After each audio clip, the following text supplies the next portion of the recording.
Hello learners, welcome back to my YouTube channel. And इस video में मैं आप लोगों के साथ डिस्कस करूंगी पार्ट 58 जो मैंने पीजीटी कॉमर्स के लिए एमसीक्यूज़ की सीरीज स्टार्ट की हुई है। और इससे पहले पार्ट 1 टू पार्ट 57 में मैं आप लोगों के साथ काफ़ी सारे क्वेश्चंस डिस्कस कर चुकी हूँ।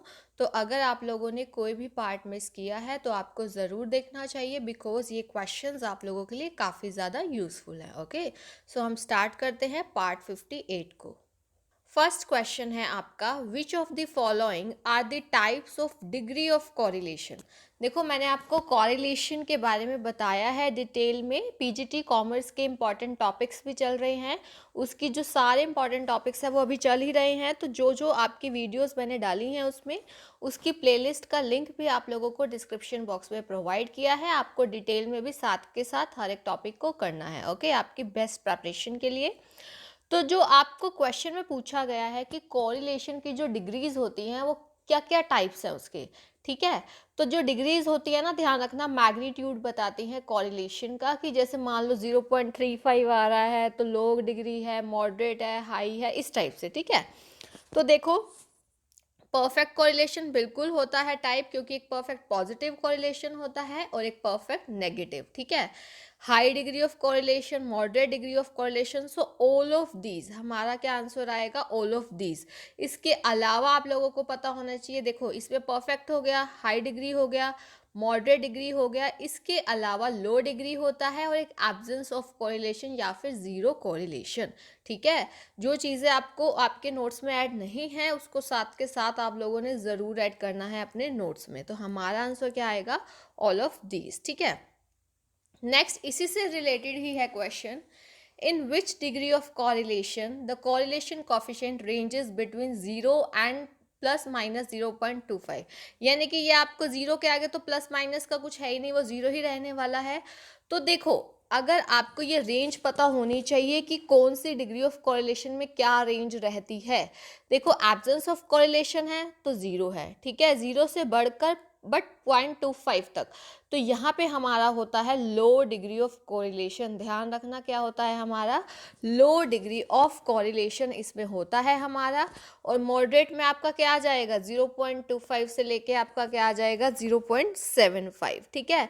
फिर 0.75 से 1, तो वो आपका हो जाएगा हाई डिग्री।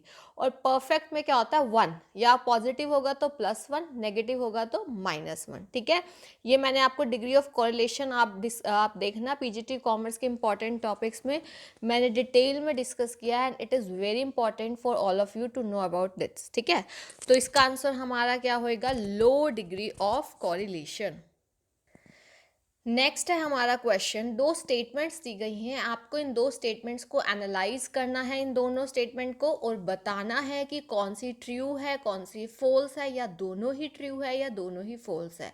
तो स्टेटमेंट्स को ध्यान से पढ़ना है हमें, आपके स्टेटमेंट्स वाले क्वेश्चन आते होते हैं, कौन सी करेक्ट है कौन सी नहीं है। सो इसके लिए आपको कॉन्सेप्ट की नॉलेज होना, it is very necessary, okay. So if two variables x and y move in the same direction, it is called as negative correlation। देखो ध्यान से पढ़ो, x और y वेरिएबल है, उसके बीच में हम कॉरिलेशन देख रहे हैं और दोनों ही सेम डायरेक्शन में जा रहे हैं।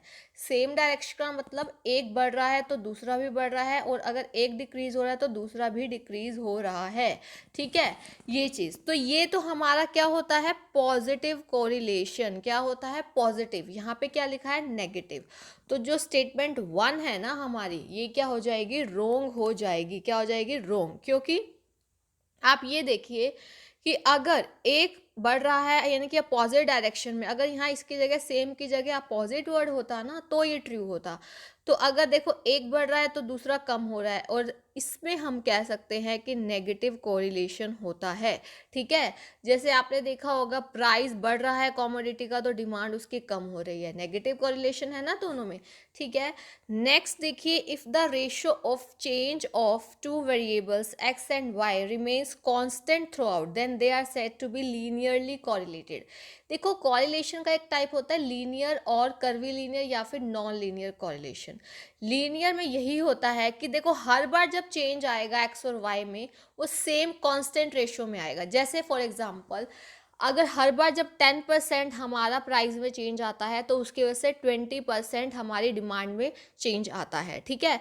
लेकिन अगर ऐसा होता कि 10% चेंज आ रहा है, कभी 10% ही चेंज आ रहा है हमारा क्वांटिटी डिमांडेड में, कभी 20% आ रहा है, कभी 30% आ रहा है, कभी 40, यानी कि जो उनका चेंजिंग रेशियो है ना वो कांस्टेंट नहीं है। देखो यहाँ तो 2:1 है, लेकिन वो कांस्टेंट नहीं है, तो वो कर्वीलीनियर होगा और उसका जब आप ग्राफ ड्रॉ करोगे ना तो वो कर्व की फॉर्म में आएगा। और अगर लीनियर कॉरिलेशन की मैं बात करूँ तो लीनियर कॉरिलेशन में आप लोग देखेंगे कि एक लाइन बनेगी, ठीक है, तभी तो इसे हम क्या कहते हैं, लीनियर कॉरिलेशन, बिकॉज यहाँ पे कांस्टेंट रह रहा है चेंजिंग रेशियो दोनों में, ठीक है। सो बिल्कुल करेक्ट है। तो statement 1 is wrong, statement second is true. तो ये हमारा कौन से ऑप्शन में दिया हुआ है, दिस वन, सेकंड वाले ऑप्शन में दिया गया है, ठीक है। नेक्स्ट है question, if correlation coefficient is 0.9, अगर आपको कोरिलेशन कॉफिशिएंट दिया गया है 0.9 का, तो आपको कॉफिशिएंट ऑफ डिटरमिनेशन बताना है क्या होगा। आपको ऑप्शन दिए गए हैं 0.18, 0.64, 0.81, 0.90। सो इसका आंसर जो है आप लोग मुझे कमेंट सेक्शन में बताएंगे, ओके, कि अगर कोरिलेशन कॉफिशिएंट दिया है तो उससे हम लोग कॉफिशिएंट ऑफ डिटर्मिनेशन कैसे फाइंड आउट करते हैं। नेक्स्ट देखिए question, at the time of dissolution of a firm, ठीक है, the following payments are due. एक फर्म का डिसोल्यूशन हो रहा है, पार्टनरशिप फर्म का, और क्या क्या पेमेंट्स ड्यू हैं हम देखते हैं। पार्टनर लॉन है 10,000 का, क्रेडिटर्स हैं हमारे गुड्स के 12,000, और हमने 1,000 जो है for payment of expenses incurred in selling of assets. जब आप डिसोल्यूशन करते हैं तो एसेट्स को सेल करते हैं, तो उसके रिगार्डिंग जो खर्चे हुए वो 1,000, और कैपिटल दी गई है ए और बी की। तो what will be the order of payment, क्या ऑर्डर होगा पेमेंट का under section 48 of partnership act. तो ये ऑर्डर आपको ध्यान रखना है। देखो, सबसे पहले तो आपने जो एसेट्स को सेल कर रहे हो, ऑब्वियस है उससे रिलेटेड जो खर्चा किया है वो ही देंगे ना आप, जब आप डिसोल्यूशन कर रहे हैं एसेट्स को सेल करने से रिलेटेड। तो ये हमारा फर्स्ट वाला। फिर उसके बाद हमारा क्या होता है, पहले जो आउटसाइड लाइबिलिटीज होती हैं, यानी कि अगर हम पार्टनर लॉन और क्रेडिटर्स में कंपैरिजन करें तो पहले क्रेडिटर्स की पेमेंट होगी, ठीक है। उसके बाद आप लोगों की पेमेंट होगी पार्टनर्स लोन की। थर्ड नंबर पे किसकी पेमेंट होगी, हमारे यहाँ पर पार्टनर लोन की, ठीक है। उसके बाद देखिए यहाँ पे क्या होगा, लास्ट पे जो कैपिटल है ए और बी की वो पे की जाएगी। तो पहले क्या आएगा, थर्ड नंबर वाला, फिर आएगा सेकेंड, फिर फर्स्ट, फिर फोर्थ। ये आपका कौन से ऑप्शन में दिया गया है, ऑप्शन नंबर 1 में ये आपको दिया गया है। तो इसका हमारा आंसर क्या हो जाएगा, दिस वन, फर्स्ट वाला, ओके, क्या हो जाएगा, फर्स्ट वाला इसका आंसर हो जाएगा।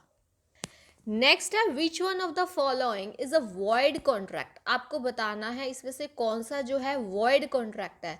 देखो, आपने बिजनेस लॉज पढ़ा होगा, इंडियन कॉन्ट्रैक्ट एक्ट 1872, उसमें काफ़ी रूल्स हैं और ये यूज़फुल भी है आप लोगों के लिए, कॉमर्स के स्टूडेंट्स के लिए। आप लोगों ने पढ़ा भी होगा अपने ग्रेजुएशन में भी।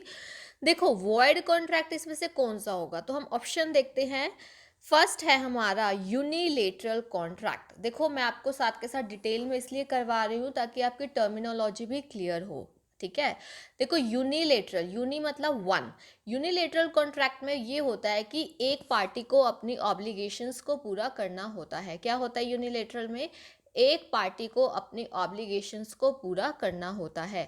जैसे फॉर एग्जांपल आपकी कोई चीज़ मिसिंग है, कोई चीज़ गुम हो गई है आपकी, तो इसके लिए आप न्यूज़पेपर में ऐड दे रहे हैं कि जो भी इसका फाइंडर होगा या जो भी इसको ढूंढेगा उसे 5,000 का इनाम दिया जाएगा, ठीक है। आपकी कोई एक्सपेंसिव चीज़ गुम हो गई है, तो अब यहाँ पे आपकी ऑब्लिगेशन है, अगर कोई मान लो आपके इस ऑफर को देख के किसी को वो चीज़ मिल जाती है, तो यहाँ पे आपको इसकी ऑब्लिगेशन पूरी करनी पड़ेगी, यानी कि आपको 5,000 देने पड़ेंगे उस पर्टिकुलर पर्सन, उस पर्टिकुलर फाइंडर को। तो एक पार्टी, यानी कि आपने इसकी ऑब्लिगेशन पूरी करनी है, दैट इज यूनिलेटरल कॉन्ट्रैक्ट, ठीक है।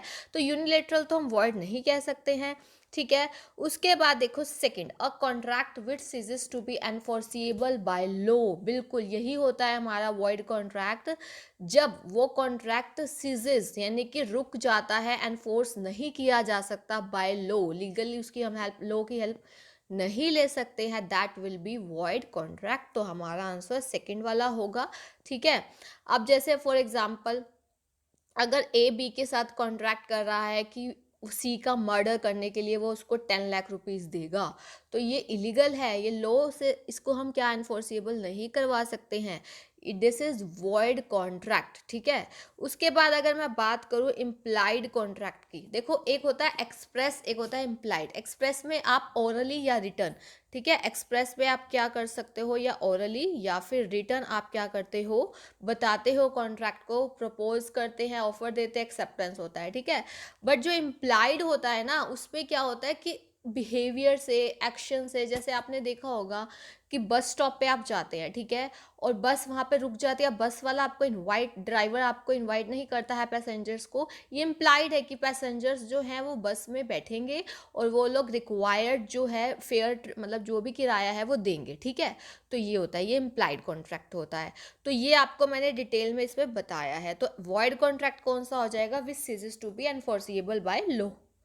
तो ये कुछ क्वेश्चंस थे जो मैंने डिस्कस किए हैं। कोई भी डाउट हो यो आप पूछ सकते हैं, टेलीग्राम ग्रुप ज्वाइन कर सकते हैं, उसका लिंक डिस्क्रिप्शन बॉक्स में प्रोवाइड किया गया है। और अगर अभी तक आप लोगों ने इस यूट्यूब चैनल को सब्सक्राइब नहीं किया है देन डू सब्सक्राइब, और बेल आइकन भी प्रेस कर सकते हैं ताकि आपको अपकमिंग वीडियोस की जो है टाइमली नोटिफिकेशन मिल सके। Okay, keep planning and keep sharing. Thank you so much.